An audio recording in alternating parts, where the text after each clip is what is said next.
চলে এলাম নতুন আবার একটা ভিডিওর সাথে। আজকে বানাচ্ছি আলুর দম, কুইক আলুর দম। আলুটাকে সিদ্ধ করে রেখেছি এই যে, আর তেলে রিফাইন্ড অয়েলে দিয়েছি জিরে ফোড়ন।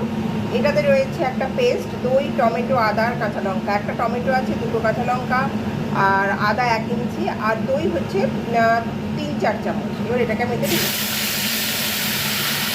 দিয়েছি নুন, হলুদ, আর এটা হচ্ছে কাশ্মীরি মির্চ। এটাকে ভালো করে নেড়ে নেব। এবার আমি আলুটা দিয়ে দেবো এবং আলুটার সঙ্গেই এটাকে কষাতে থাকবো। একটু দিয়েছি সামান্য একটু জল, যে মিক্সিটাকে আমি বেঁধেছিলাম সেই মিক্সিটা ধুয়ে সামান্য একটু জল দিয়েছি। দিয়ে এবার এতে আমি একটু জল অ্যাড করব। জল অ্যাড করে দিয়েছি। এবার এটা একটু ফুটে যাক, মশলাটা একটু কষে যাক। একদম রেডি হয়ে গেছে।